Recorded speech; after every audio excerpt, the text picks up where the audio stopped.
Good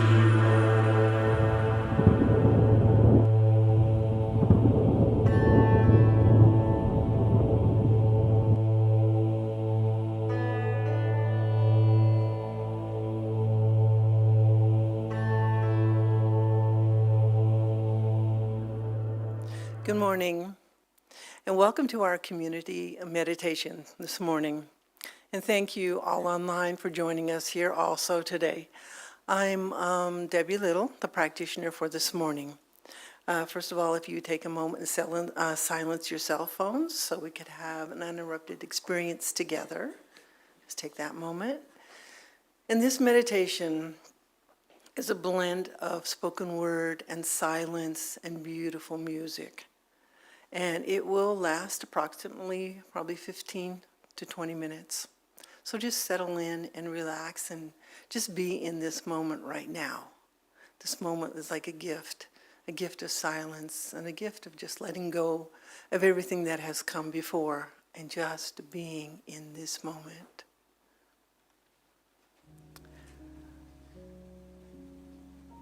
So this is a new beginning. I want you to feel it and be it. Because we have within us a power that is greater than anything we shall ever contact in this outer world. A power that can overcome every obstacle in our life and set us safe, satisfied, at peace, healed, and prosperous, in a new light and in a new life. So think, what new beginning am I experiencing right now? How am I feeling at this point of my life? So sit for a while with that feeling and just be with it.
I know that in back of me is the potential of the universe. I declare new horizons will open up for me. New ideas will flow to me. And a better world of joy and peace will be revealed to me. Sometimes new beginnings are chances to take a look at the things that we're holding on to. Things that we are attached to that are not helpful to growing closer to God and our true self. We have to be alert, be present, get excited about something brand new coming into our life because it's bursting out of you. Don't you see it? So are there any things that I can get rid of or let go of at this point in my life, things that are unhelpful to my journey? What do I need to let go of? Think of this gently, without judgment, and sit with it for a while.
So I know that new beginnings do not just happen at the beginning of a new year.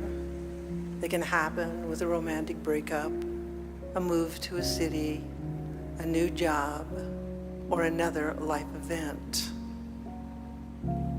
But when we are in a new situation at the beginning of a new year, or in a new state of mind, it is natural to make resolutions.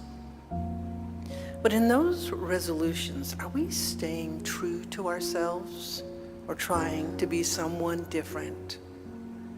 When God offers us a new beginning, it is a call to be ourselves, to be our best selves. We are our own competition. We should embrace the love of God and the love of who we are as we move forward. Can I claim my selfhood, my own identity that is loved and given by God? Take this and contemplate that. Can I claim my own selfhood, my own identity that is loved and given by God?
Friendships can be important to our new beginnings.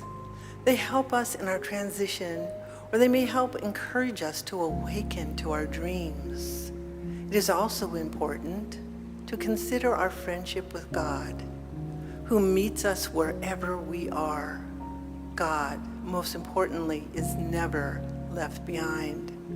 God moves with us from the present moment into new and hopeful beginnings. Who are my friends? And who can help me in my journey forward? I sit for a while with this question. Who are my friends that can help me in my journey forward?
There are so many versions of yourself that are meant to exist in this lifetime. Give yourself a chance to embody your evolution into each one of them. Know whatever I should do, I will do. Know that whatever I should know, I will know. Whatever belongs to me must come to me. And because of this infinite intelligence that is mine and that it is within me now, I am compelled to recognize my good, to see more, to understand, and accept and express more. Today, I affirm peace and I deny confusion. I affirm that God is over all, in all, and through all. There's only one life, and that life is God. That life is perfect. That life is my life now. Take this moment to realize that truth for yourself.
So this is what I have to offer to you.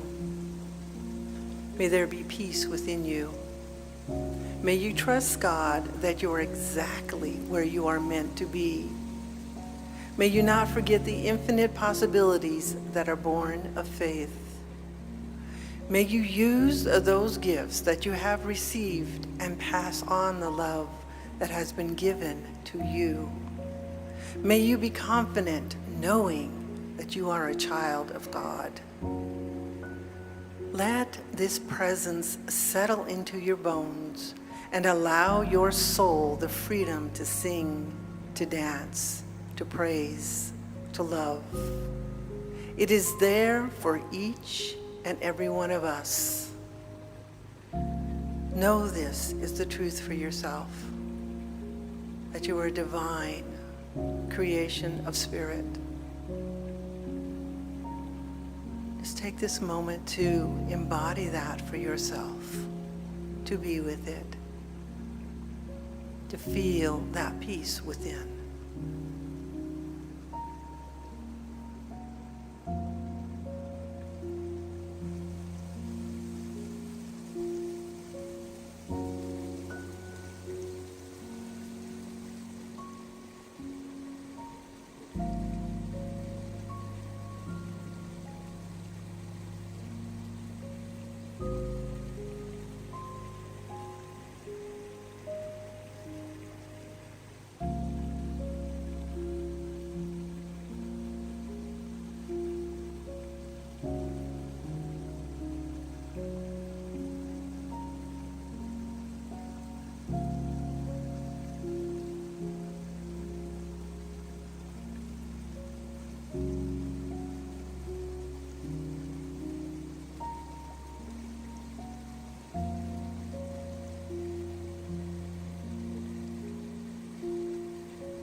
Taking a deep breath in and breathing out.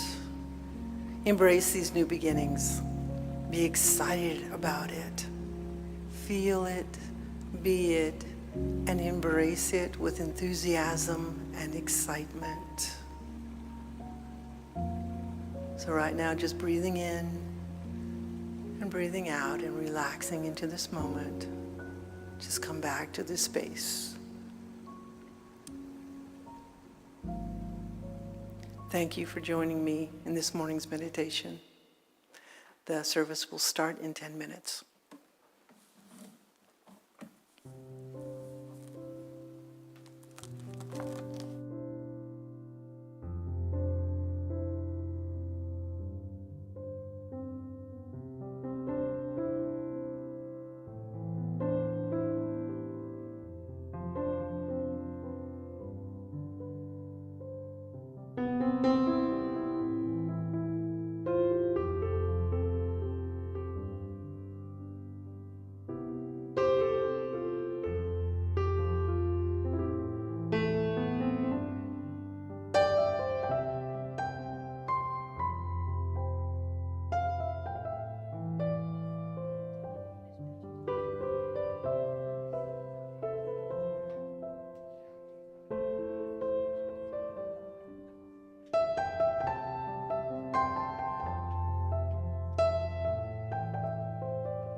time.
Good morning, Center for Spiritual Living, Greater Las Vegas, and Happy New Year. Isn't this wonderful? It's a beautiful, beautiful day today to be here at the center. As I was driving in this morning, a thought occurred to me. This Sunday is the 20th anniversary of the very first day I ever attended a Science of Mind Center service. So I was kind of thrilled with that. Look what happens to you 20 years later, and there you are. This too can happen to you. I want to welcome everyone here today. I see some new faces here. Welcome. I'm glad I'm glad that you found us here. I'd like to know how you found us. So if you have a chance after service, come up and talk to me. And I always like to know how people find our center. We get a lot of our viewers from our online audience. So I want to take a moment and say hi to them. Everybody, if you would, turn around and wave at the window back there where the cameras are, everyone that's joining us online. We appreciate you for being here with us as well, and we're so excited, and welcome to everybody that's returning here. We are so thrilled to have you. We are going to start off this morning by singing Home is Where the Love Is, which absolutely describes this place in all of its glory. So if you want to stand, and we'll sing along. The words are going to be up here on the screen.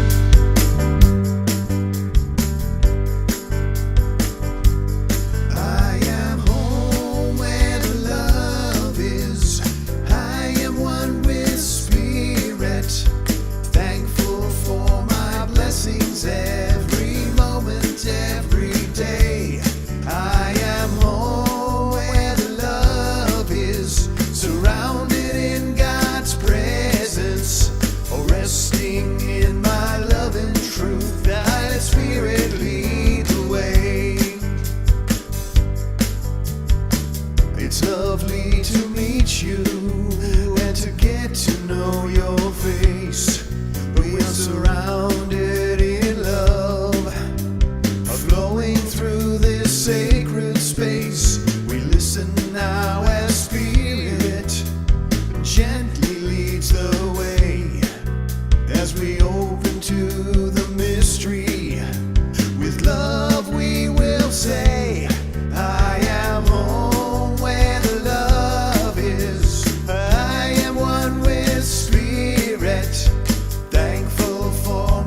the silent voice, and together we sing, I am home where the love is.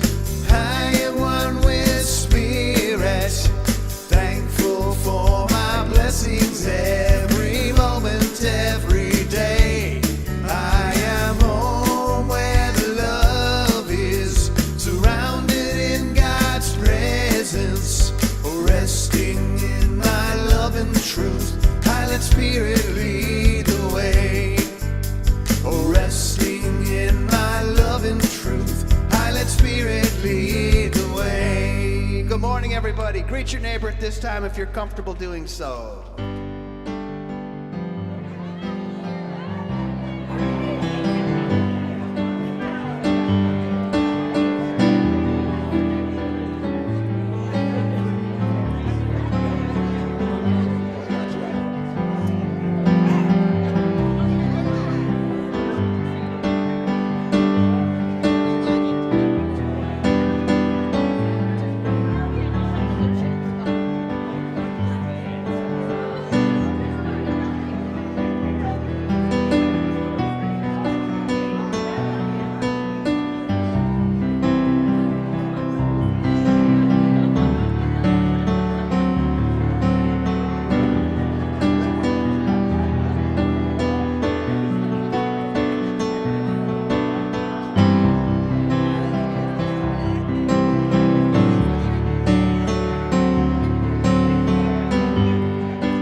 Oh, it's always so nice to spend that time hugging each other and greeting each other after a week apart. It's always wonderful. It's wonderful to watch it happen, too. So we're going to go ahead and shift into a little more contemplative time. I'm going to invite up our practitioner of the day, Debbie Little, to give us our affirmation and invocation, accompanied by Justin on the piano. Good morning, everyone. Good morning. So we will say the affirmation together. It's up there. Here we go. I embrace new beginnings as this year unfolds magnificently in perfect ways.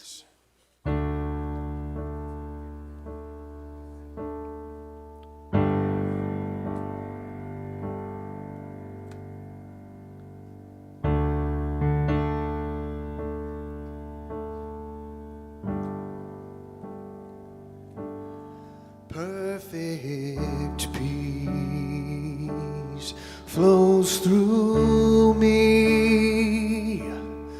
All is as it should be.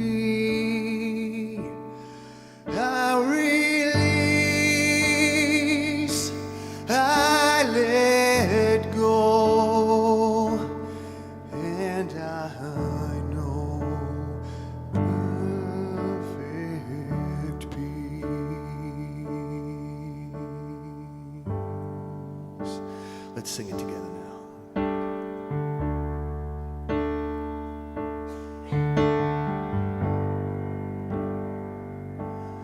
Perfect peace flows through me. All is as it should be. I release, I let go, and I know perfect peace. How perfect it is to know that peace does reside within us. And as we let go and embrace God within us, we start this new journey, this new year with new beginnings, with hopeful expectations, with excitement. We can feel it and be it at every moment. Just letting go of things that don't serve us anymore and embracing the newness, the joy, the peace, the love, knowing that we are all these creative expressions of God right here and right now. Individuals with unique talents, but we can come together as one voice, one mind, as we embrace each other and feel that connection, knowing that we are all moving forward in this journey of life, embracing this moment, opening that doorway to our soul and listening to God's message for us. For God's message is always clear and peaceful and beautiful, and it unfolds in our life with perfection. So right now, I just celebrate this moment, this coming together of this community, blessing every individual, and knowing that we are all this divine creation of this intelligent universe. And so I let it be, and so it is.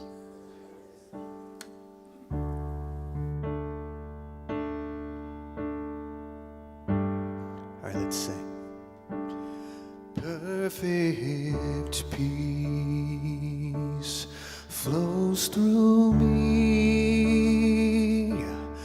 All is as it should be. I release, I let go, and I know perfect peace.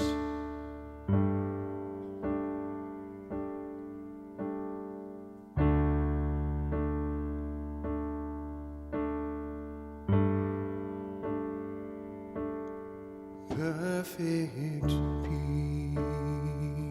peace flows through me. All is as it should be. I release, I let go, and I know perfect peace.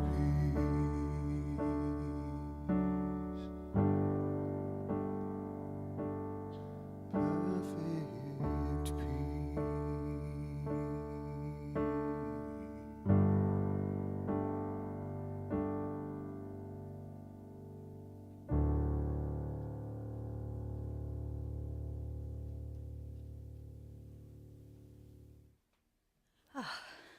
I love starting the morning off that way. Thank you, Justin. Thank you, Debbie. Beautiful moment to just sit in that peace that is. Well, as I said, this is a new year, and so we have a new theme for this year.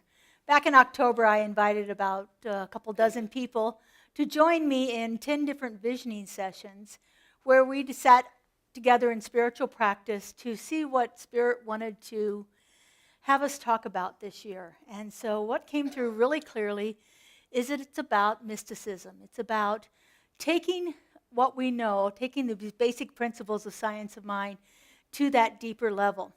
And so the theme for this year is called The Mystic's Journey, because we're going to be on a journey together, moving into that deeper place in consciousness.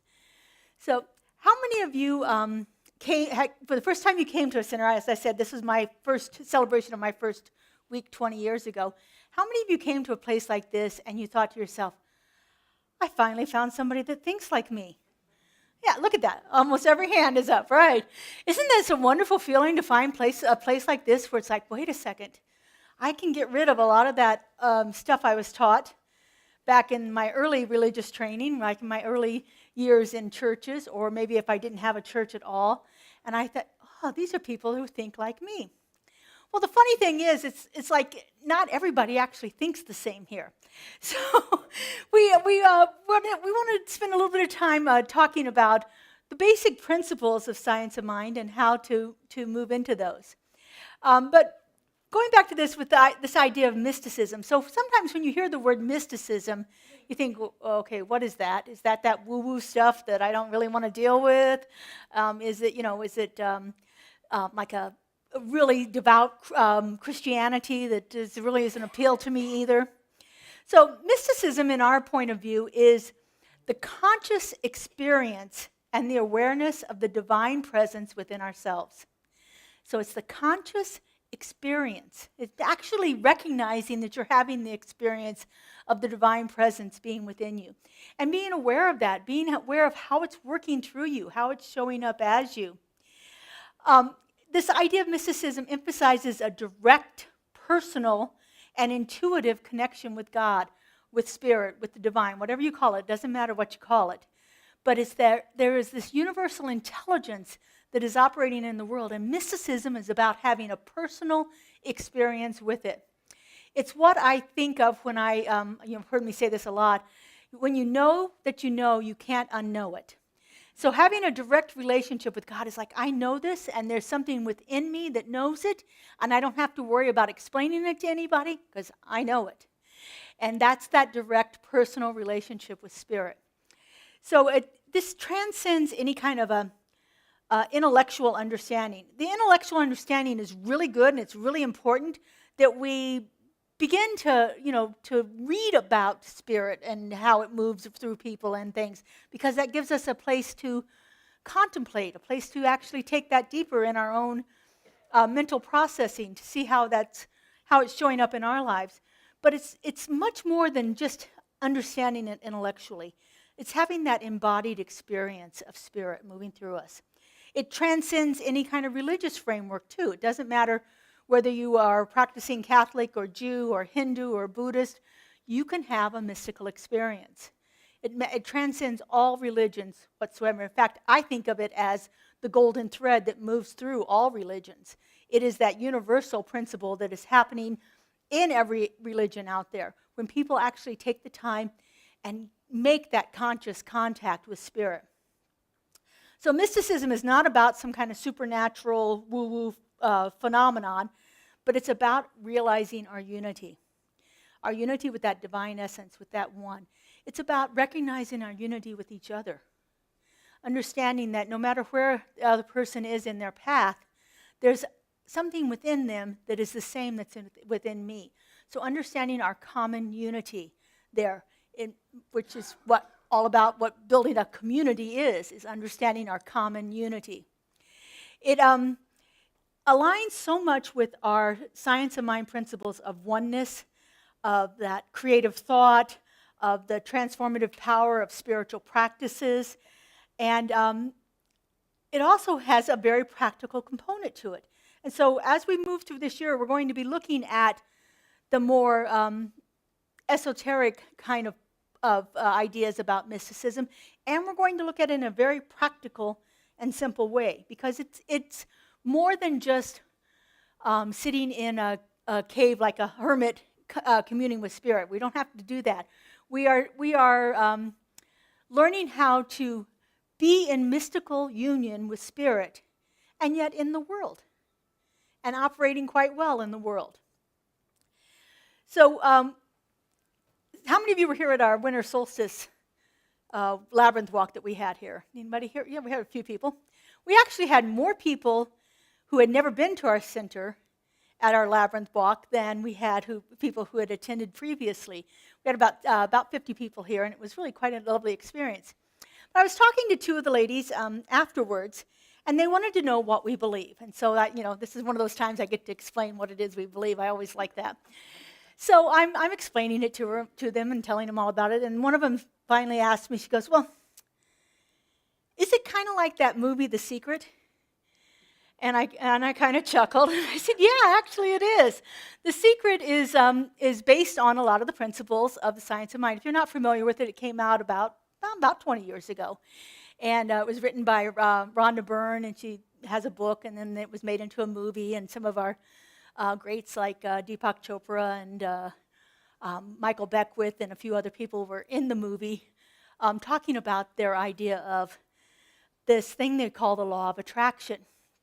So the law of attraction is part of science of mind. It comes from a lot of our philosophy that we practice here. But I finally said to her, I said, well, it is the secret, but it's so much more. Imagine if the secret was what you learned in kindergarten. This is what you'd learn in college. That's kind of the difference. It's very, very basic stuff, because in The Secret, there's this whole thing of, if I think about it enough, it's going to come to me. Well, how many of you have thought about something enough and you didn't get it? Because there's world peace. There you go. World peace. We've been all thinking about world peace for years, and we don't have it. Because there's so many other things we have to do. Like, we've got to clear away all those hidden beliefs that are operating in our experience that are stopping us from believing it. The ones that are saying, oh, yeah, right, you're going to get that.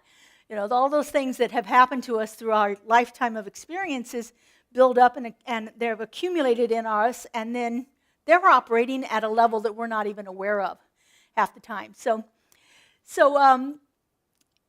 if you thought of science of mind only as that law of attraction, that ideas that are presented in The Secret, then you've probably been disappointed in the results that you've gotten about things. Because there's so much more to the science of mind than thinking the right thoughts and getting the right experiences in our lives. That's part of it. We use our spiritual mind treatment to help us clear away those blocks, to help us redefine what it is we want in our experience. But that's only one aspect of what spiritual mind treatment can do for us. Often you might hear people say, if you only do the first 2 stages of treatment, that's enough. You don't even have to go to that idea of wanting something. Our first stage of treatment is recognizing that there is only one. Well, as I was just describing mysticism, is that not the recognition that there is only one? That we are all that unified presence? The second stage of treatment is saying, well, if there's only one, then I've got to be one with it. And that's unification. And so if I had a clear and perfect understanding of spirit and my relationship with it, I would never want for anything. But again, like I said, we have some of those hidden beliefs out there that are still operating. It's like, yeah, I can believe it in this area of my life, but I'm not so good in this area of my life. I still think there's something else operating there. And so as we begin to really look at mysticism from the science of mind point of view, and this is understanding the basics of science of mind is what we're talking about today, science of mind is so much about that mystical consciousness. Ernest didn't spend a lot of time talking about it in the Science of Mind textbook, although he has a whole chapter, which I'm going to talk about today, called What the Mystics Knew.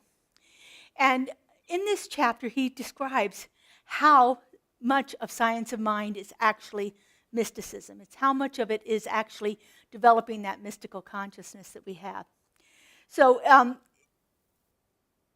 as we're looking at this,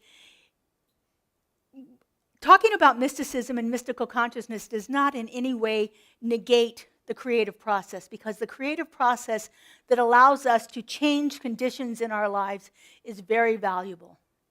It's very important. There are times when I am stuck in a situation where I cannot at all get to that mystical point of view about it. And I have to go back to my basics.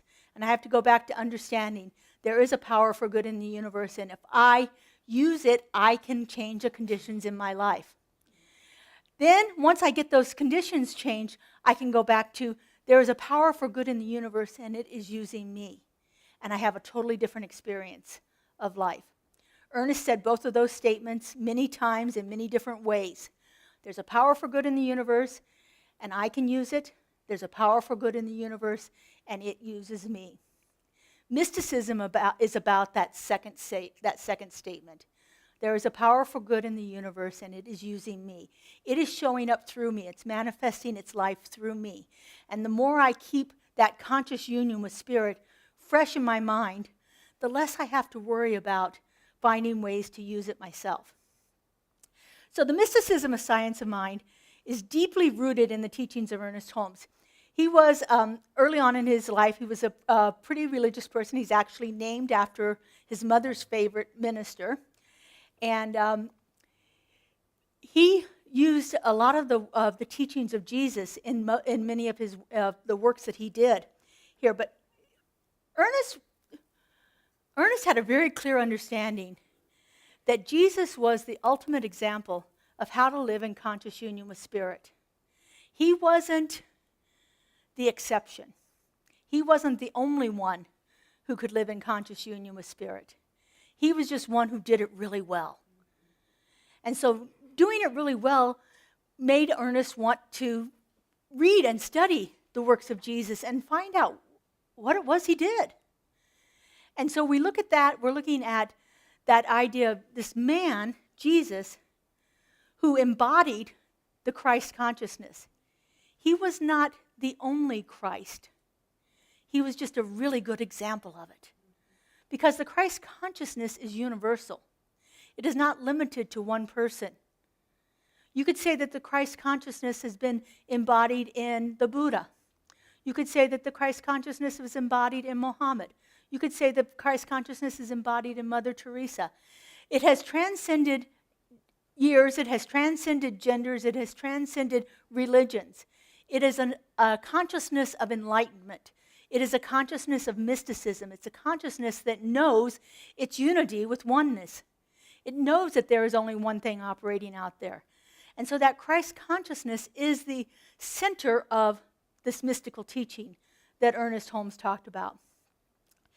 And so from this mystical perspective, again, science of mind teaches that there's one universal presence, one divine intelligence that operates through everything. Everything. There's no person where it is not present in it. But you may see people that have forgotten that or didn't know it in the first place. And so they're not acting from that place because they're in the world, caught up in the human scene of the world, and they have forgotten totally that there is any kind of connection between them and Spirit. This is why we have people that can do horrific things, because they're not aware of their unity with the oneness. In many of Joel Goldsmith's works, Joel Goldsmith's contemporary with Ernest Holmes, Joel says, "Call no man a thief." And he says it over and over again, "Call no man a thief." Even if you see them taking something, call no man a thief, because when you do that, you are attaching that to them, and you're not helping them remember their oneness. Because when you remember your oneness, you can't do things like that anymore. You can't steal. You can't hurt people. You can't be harmful to others when you are in that connection with Spirit. It's just not possible. It's like being in a deep meditation and then doing something that's wrong. Because if you're in that deep meditation, those ideas don't even come to your mind. You are in that field of bliss. You are in that field of unity. You're in that field where it is not possible to do harmful things in the world. And so when we see people that are doing things like that, it's much easier for us to, instead of criticize them, say, the veil is thick. They haven't realized their oneness yet. They're not in touch with their divine presence, their divine essence. And so one of the things about science of mind is that we don't believe in sin and hell and damnation. It's just not something that we think of as a thing that has to happen to us. We don't ever believe that. We believe that those things are product of our experiences. I have a quote later on that's going to talk about that a little bit more. But this is what Ernest says about mysticism here. He says, mysticism is the conscious experience and the awareness of the divine within oneself and the universe. It is direct, personal, and unitive connection with God or the infinite mind, transcending intellectual understanding and traditional religious frameworks. It's not about a supernatural phenomenon. It's about realizing unity.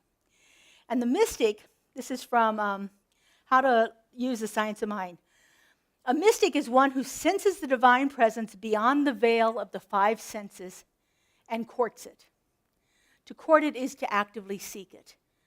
So a mystic is a person who senses that there's something beyond what you can hear, see, taste, smell, or touch. There's something out there. Many of our spiritual leaders use this phrase, the veil being something that is blocking our understanding of our oneness. And so as Joel said, the veil is thick. I remember one time he's telling a story about someone, and he says, it'll be 1,000 lifetimes before her veil is lifted. And I thought, wow, it's quite a prediction, but that's an interesting thing, that it's going to take a lot of lifetimes for that person to have the realization of their unity. So a mystic is someone who intuitively perceives truth and understanding without a lot of mental thinking about it, without having to rationalize it, reason it out, contemplate it in any kind of mental capacity, and it's about that spiritual realization. So this one is right from the Science of Mind textbook. A mystic is one who intuitively perceives truth and without mental process arrives at spiritual realization. Someone who intuitively perceives the truth and arrives at that realization. So the basis of the Science of Mind is about establishing a mystical relationship. With spirit, with that presence, with that creative intelligence, with whatever it is you want to call it, whatever works for you. I have one friend who calls it Howard. You know, our Father who art in heaven, hallowed be his name. That's what she always says. So, whatever works for you, It's developing a personal relationship for it. I have another friend who calls it TA. She calls it Ta, the all. TA, the all. And so, whatever works for you. I changed whatever it is depending on my moment of whatever I call it. Right now, creative intelligence really works for me, or throwing creative love intelligence in there. So those are the kind of phrases that work for me to help me connect with spirit. Look for those names that feel juicy inside of you. When you say it, you get some kind of like, ooh, this is good. I like that. That's what you're looking for. Find a personal relationship with spirit. That's the number one thing that we look for in there, in our Science of Mind teaching. Ernest Holmes wrote in I think it was 33 something. He wrote what he called the Declaration of Principles, and it was published in the Science of Mind magazine. And the first Declaration of Principle is, we believe in God, the living Spirit Almighty, one indestructible, absolute, self-existent cause. That one manifests itself in and through all creation, but it's not absorbed by its creation. The manifest universe is the body of the living Spirit. We believe there is that one. It is in every single one of us. It's showing up as us. It is living its life through us. The only way spirit experiences the earth is through each one of us. And that's what we're here for, to allow that divine essence to come through and experience the world as us. But we have been given personal choice, which allows us to remember that truth, or allows us to act like we've forgotten that truth. And so every moment we have an opportunity. Am I showing up as the presence of the divine? When I walk into a room, am I showing up as God incarnate? Or am I showing up as something else? If we went to every experience that we had with that clear understanding, imagine how our world would be different. Talk about seeking peace, praying for peace. Imagine if every single person could remember, I am the presence of God. You know, what a wonderful experience we might be having there. This concept of unity is the mystical secret of the ages. I love this. The mystical secret of the ages. The key to spiritual wisdom and to the teachings of Jesus. In the Bible, there was hidden in plain sight for, well, at least 2,000 years, the name of God. Now, it wasn't taught to everybody. It wasn't until Gutenberg made his printing press and Bibles became available to the common man that anybody in the world knew the name of God. And what is the name of the God from the Bible? I am. I am. Can you say that and not feel that presence within you? The name of God is I am. That's right there as an indication. That's the mystical teaching of the ages. Hidden in plain sight, but available to all of us once we were given that knowledge. Unity, oneness, allness, that divine presence living in us, that is the first principle of the science of mind. As I said in the Declaration of Principles, we believe in God, the living Spirit, Almighty, one, indestructible, absolute, self-existent cause. That one is in us. It's manifesting as us in everything that we are and everything that we do. The manifest universe is the body of God. That means everything, everyone, every single one is that great I am. The mystical teaching of the ages. All the great mystics have taught that practically the same thing. All the great mystics have taught this in all their different ways. All of their different ways that they have come to this realization. They have taught it. All these different ways that have been taught show up differently, and not always the pure way that mystic taught it, because it's been interpreted and translated and massaged and made to fit the world. If we think about the Bible, originally written in Greek and then Latin, the New Testament was originally written in Aramaic, and then in the 300s, 400s, it started getting translated from either Greek to Latin or Aramaic to Latin or to Greek. Can you imagine now? I've been learning Spanish. Do you know how many different ways there are to translate words in Spanish? It's amazing, and it goes for any language. So as a person who's copying the Bible from Greek to Latin, I see a word in there and I give it the meaning that I think it has in Greek or Latin. So you have that going on, this whole multiple translations of these words. And then you have people who have an agenda, who want to make their point of view about God and spirit and so forth more dominant than somebody else's point of view. One of the things that happened was all of the pronouns all of a sudden became male. Well, there was men that were translating it. Men that were sitting in monasteries translating it. And this isn't a put down of gender or anything, but it's like this is just a fact. So everything started to become male. And so the words that were being used were all about he and so forth. Jesus called God Abba.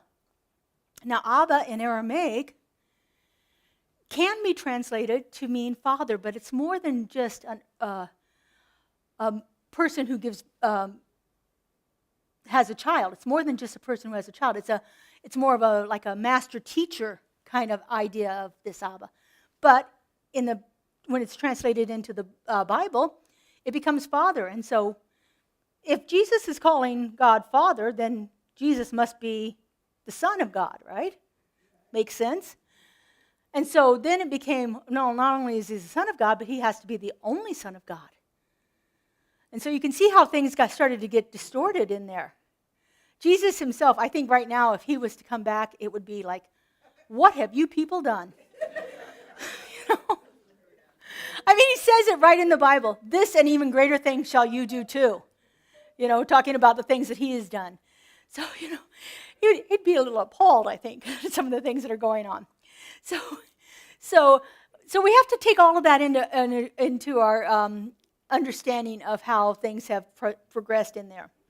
So another principle of the science of mind is that I think I hit too far. Our soul is on an ever upward spiral of evolution. And so, as going back to this quote here, we're on a pathway of experience that is of self-discovery, that is on its way back to the Father's house, and that every soul will ultimately reach this heavenly home. Now, when Ernest talks about a heavenly home, he is not talking about someplace up in the clouds where we all strive to go to, where the pearly gates get opened and all of that stuff. It's a state of consciousness. Heaven is a state of consciousness, just like hell. Both of them are states of consciousness, and we can experience either one depending on our progression through our thought processes with that. But we are on this ever upward spiral of evolution to eventually get to that heavenly home, that place in consciousness where we are sure of our connection with Spirit, where we have reached that mystical consciousness. And I love that phrase, that ever upward spiral of evolution. So the mystic senses the greater truth and knows the infinite as divine being. Ernest, whenever he wanted to say something really strong, he put it in all caps. So this is his emphasis, not mine. It is still personal to all who believe in its presence. So we are looking for that higher consciousness, but it is personal. It is found within us. It is not something outside of us that we have to seek, but it's more of an inward journey, a journey to a deeper understanding of our connection with Spirit. So it's entirely possible for a person to talk with the Spirit, for the Spirit is within the individual, and it is that which made the ears that can hear. That which made the ears can hear. Spirit is within us, and it can hear us at all times. You know, we've been told that this marvelous relationship exists between God and the individual, and that this union can't really be broken. We can forget about it, but we can't break it. The greatest mystics of all times have consciously walked with Spirit, talked with Spirit, communed with Spirit, have been one with it throughout all of their experiences. When a mystic talks about the dark night of the soul, they are referring to that time when they have forgotten their connection with Spirit, and they have succumbed to the effects of the human world. There are several books out there that are actually entitled The Dark Night of the Soul. And again, it's this idea that for whatever reason, whatever is going on in my human experience, I have forgotten my connection with Spirit. And so then I suffer from that. I suffer from the feeling that it is not there, that I'm all alone by myself out here. But when I remember that connection, the dark night of the soul is lifted. The mystic senses and knows the greater truth and knows that the infinite is a divine being that indwells it. Again, it is still personal to all who believe in its presence. So the mystics have all taught that the ultimate salvation of people and the immortality of every soul. Indeed, they have taught that immortality is here now if we would but awaken to the fact. So we believe that, this is my favorite of the third declaration of principles. So we believe the eternality, the immortality, and the continuity of the individual soul forever and ever expanding. And so we believe that we are on this eternal experience of life. This physical shell that we are inhabiting right now does not include itself in immortality. We have a limited lifespan with this shell that we have right now. Now, that lifespan can be enhanced by our connection with Spirit, but Spirit's not going to keep us living in this body forever. But our soul essence, that part of us that is always connected to Spirit, exists forever and ever. we have experiences of this transcending time and space. Have you ever been in that moment where you, like, all of a sudden you realize, wow, where am I and how much time has gone by? Where you've been so connected, so immersed. This often happens to me when I'm drawing or crafting or things like that. I get to that place, it's like, I can't believe it. I've been here for 3 hours working, and it felt like it was 5 minutes. Because I was so connected with what I was doing. I was so much allowing Spirit to move through me that time and space just pretty much disappears.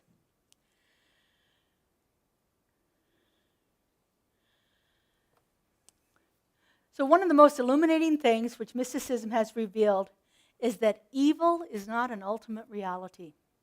It is simply an experience of the soul on its journey towards reality. I tell you, when I came to Centers for Spiritual Living and I realized that there isn't any sin, that I am never going to be damned, that there is no hell, that did not give me license to do as I wanted, but it sure freed me from a lot of fear. It sure freed me from that sense of, oh man, I've done something so bad in my life, I can't be forgiven for this. One of the books that I loved, we read it early on in my work here as a practitioner, was called The Big Leap. And in there, Gay Hendricks has this term, he calls it fatally flawed. That so many of us exist in a world where we think that we are fatally flawed. And that the only thing available to us is hell. That the only thing available is sin and damnation. We have done something so bad that we can never be forgiven of that. When I learned that that wasn't the truth, that was a freedom day. That was a sense of, wow, I'm okay.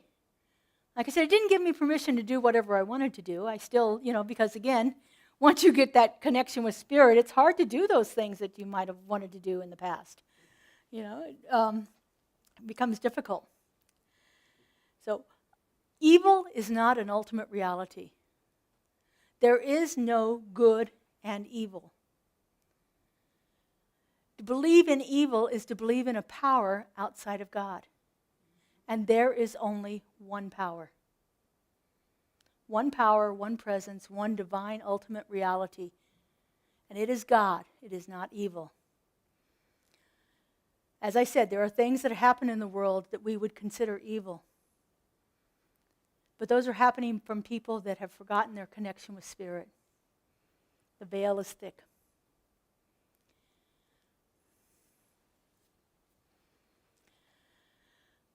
No devil, no damnation outside of one's state of thought. No punishment outside of that self-inflicted through ignorance. And no salvation outside of the conscious cooperation with the infinite. So we're not looking to be saved. We don't believe we're damned. We don't believe we have to be saved. That's one of the things when people ask me if I'm a Christian or not. And I said, well, tell me what you think a Christian is.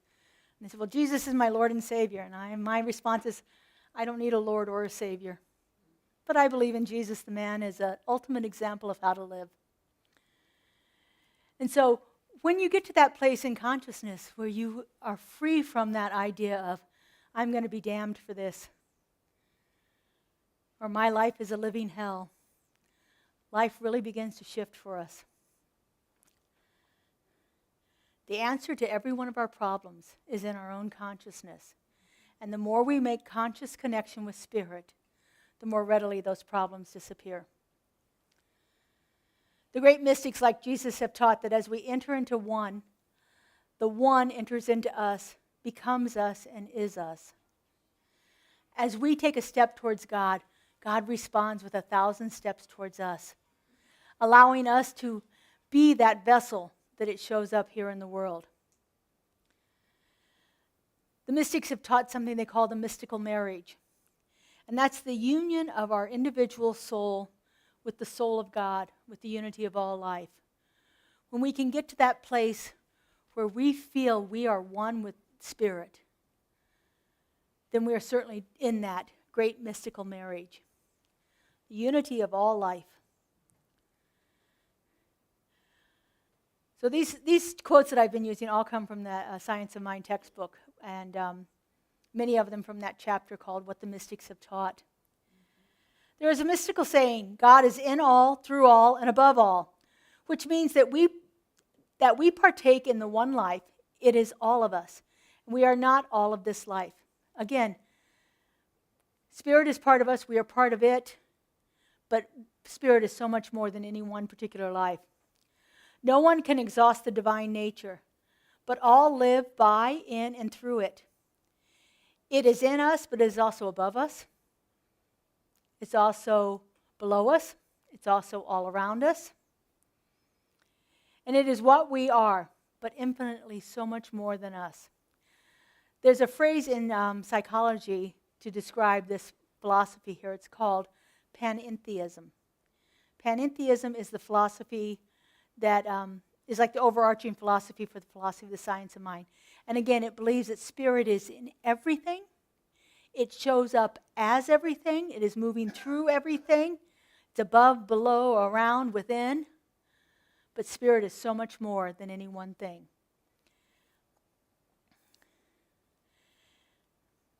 The belief that God is both immanent, present right here in us, and transcendent, moving beyond us. It is present within all things, yet is so much greater than the sum of all things. God is not a distant or separate entity, but the infinite and creative source that is ultimately involved in all aspects of life. I want to close with this. This is at the end of the Science of Mind textbook, Ernest Holmes has what he calls meditations. And so this is his meditation on mysticism and mystics. It was entitled, I Was Told to Live. Just close your eyes and listen for a moment. I was told to live by some inner mystic presence. I was told to live and to love and to laugh and to be glad. I was told to be still and to know the one almighty power in and through all. I was told to let that power work through and in me. I believed that voice, and I received my good. I am healed. The joy of life. All right, let's take this into prayer. I invite our practitioners to stand and surround us. Our practitioners spend at least 4 years studying these ideas, studying the principles of science of mind, reading, and developing a deep understanding of that connection with the infinite source of all. And they are readily available to help you know that truth for yourself. And so we just simply turn within to that place in consciousness where we feel that connection. I like to think of this as my heart space. That place on my chest where my hands automatically go. And from this place, I feel that warmth rising up within me. That golden glow of connection. That deep abiding presence. That essence of that creative love intelligence that has brought me into existence. That is living its life through me right here and right now. I know this one is a presence of peace, of love, of joy. I know that it is infinite and abundant. That all harmony and clarity and wisdom reside right at the heart of my being. I know that I am one. And because I know that I am one, I know that each one of us is also that perfect and unique emanation of a love so powerful it could only create more of itself. Of a love so immense that it has spread itself out into everything and everyone. And so knowing this truth, I speak my word. I know that right here and right now, there is a perfect and divine connection between each one of us and that loving intelligence. I know that that presence resides deep within each one of us. and that each one of us is living the life of God right here and right now. I know the place in which we stand is holy ground, for that presence is right there. It is showing up as that Christ consciousness, that illumined nature that is pouring forth from us into all of the world. I know this presence is benevolent, a force of good, a force of peace, and a force of love. And I give great thanks for knowing this. I'm so grateful to see the presence of the divine active in each one of us. I'm so grateful to know it deep within the heart of my being. I'm so grateful to see it manifesting itself throughout the entire world. And I just simply release this word into that law, to that creative mind of the one that knows no limits, that has no bounds, that is simply pouring itself into expression in the most magnificent ways. I let it go and I let it be. And together we say, and so it is. I release and I let go. I let the Spirit run my life, and my heart is open wide. Yes, I'm only here for God. No more struggle, no more strife. With my faith I see the light. I am free in the Spirit. Yes, I'm only here for God. I release and I let go. I let the Spirit run my life, and my heart is open wide. Yes, I'm only here for God. No more struggle, no more strife. With my faith I see the light. I am free in the Spirit. Yes, I'm only here for God. No more struggle, no more strife. With my faith I see the light. I am free in the Spirit. Yes, I'm only here for God. Yes, I'm only here for God. Yes, I'm only here for God. Beautiful. Thank you, Justin. Thank you, Yes, thank you. practitioners. All right, now is that time in our service when we have an opportunity to support our community financially. We are a religious 501c3 and receive most of our funding through your generous donations. And so, as you're preparing your offering, I invite you to, if you want to give electronically, the the links are up here. Sometimes I get a little overwhelmed. So the links are up here if you'd like to give electronically. If you're giving cash or check today, we'll gratefully receive that in the baskets. And so as you prepare your offering, I just invite you to put it over your heart. If you're giving electronically, just put your hands there. Taking a nice deep breath, recognizing the presence of that one.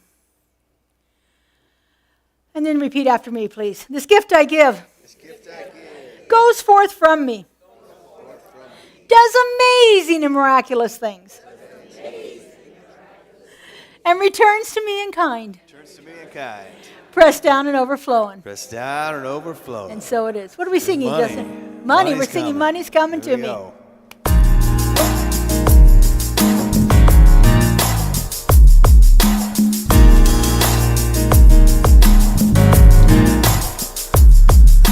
Money is coming to me easily and effortlessly. Money is coming to me. Money is coming to me easily and effortlessly. Money is coming to me. Sing it up. Money is coming to me easily and effortlessly. Money is coming to me. Yeah. Money is coming to me easily and effortlessly. Money is coming to me. Every time I open my heart, I receive all that I need. Knowing that God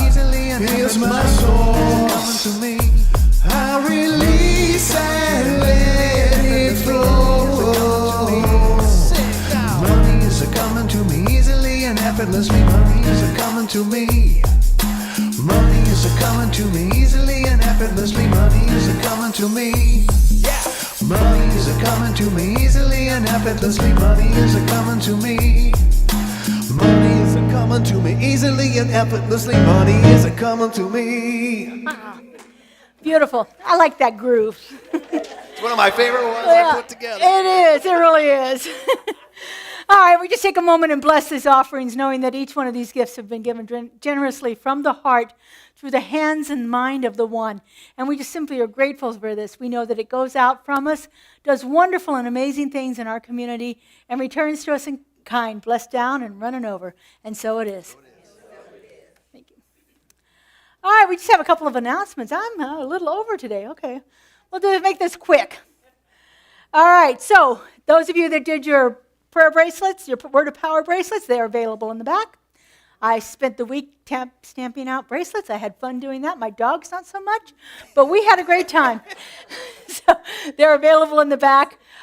Just stop at the table and pick yours up. If you would still like to get a Word of Power bracelet, the forms are there. They're only $10 each, and you can order one for yourself or for someone else. How did I get off my thing again? There we go. I must have left the transitions in there, Joe. So anyway, if you want a bracelet, they're in the back. And pick up your stuff there. So, all right, our mindfulness. Oh, it's not. Thank you, Joe. I have a new class I'm starting next week. I'm so excited about this. It's a 6-week class. We're going to do 3 weeks in January, take 2 weeks off, do 3 weeks in February. It's on mindfulness for health and well-being. If you've ever wondered what mindfulness is, this is a great opportunity to experience it in some real practical ways in your life. Mindfulness, again, is about being very present in the moment, being aware of what's going on, and not reacting to it. That third part's the challenge, not reacting to it. I'm offering it 2 sessions. One is for people that don't like to drive at night, or if you have a busy schedule in the evening, from 1 in the afternoon to 3:30. And the other one is from 6 to 8:30. Both of them are on Wednesdays here in the sanctuary. You get the book free if you sign up here. That slide's wrong. It's 127, not 137. Somewhere I got off on my numbers. But you can sign up in the back with Kaylee and Kelly back there. So next Sunday, right after service at 11:30, we're having a new member orientation. If you've ever considered or wanted to know what membership was here in our center, this is an opportunity for you to find out a little bit more about it. There's no obligation. Just because you come to the workshop doesn't mean you have to be a member. But if you'd like to know what it is to be a member, the responsibilities, the rights, a little bit about our structure, our organization, the things that we have planned for this coming year, and what all of that entails, come and join us. It's going to be about 90 minutes here in the sanctuary at 11:30 next Sunday. And then on the following Saturday, on the 18th, Kelly Marshall is doing her vision board workshop, and I'm joining her to throw in a little bit of my Zentangle work. So if those of you that were here yesterday at our Zentangle workshop, you might want to come back to the vision board workshop and learn how to incorporate Zentangles, that's meditative drawing, into doing a vision board. It's at 11:30 here on Saturday at the sanctuary. All your materials are included, and lunch is included for $47 for one, $77 for 2. So hope to see you there for that. And then we have our Sacred Circles are meeting this month. So on January 7th, we have Walking the Path. This is our group that gets together and discusses the science of mind principles in more detail. January 10th is our Fun and Games group. They meet on, it's a Friday evening at 6:30 if you like to play games. Our Women's Circle meets at Sunday the 19th at 2:30. And then following that is our Rhythm, Sound, and Soul group, which is a drumming, dancing, chanting experience, is at 5 o'clock. And we had quite a few people sign up last week to help with the hospitality, but we are always looking for more volunteers. If you're interested in that, please, there's a sign-up sheet on the table in the back. We would appreciate your help with our hospitality. It's just making coffee and tea and setting out the goodies and bringing goodies if you're so inclined to do that as well. All right. So right after service here in our prayer room, right across the hall here, we have a moment of prayer. If you'd like to experience spiritual mind treatment for something that you have going on in your life right now, whether it's something you'd like to change or whether it's something you'd like to have more of, go see our practitioners. They're available for a brief spiritual mind treatment. That's our prayer. And they're happy to do that for you. That's their service to you. So are we going to do Use Me? Use Me. We're going to sing Use Me. So the words are going to be on the screen here. Chairs don't have to be moved. We don't have to touch anything today, so we're all good. Benedict first or after? What's that? You want to do benediction first or after? Oh. Oh. Let's do one of my favorite Ernest Holmes benedictions. Would you stand, please? This pure science of mind. Repeat after me. There is only one life. There is only one life. That life is God. That life is God. That life is perfect. That life is perfect. And that life is my life now. That life is my life. And so now. it is. So it is. Use me.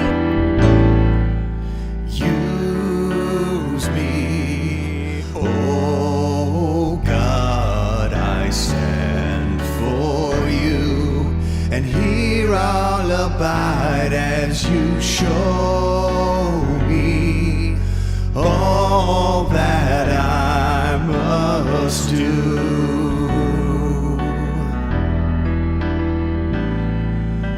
Use me, oh God, I stand for you, and here I'll abide as you show me all that I must do. All right, last time. Let's sing it up now. Use me, oh God, I stand for you, and here I'll abide as you show me all that I must do. Show me all that I must do. Show me all that I must do. Show me all that I must do. Have a lovely week, everybody. Beautiful.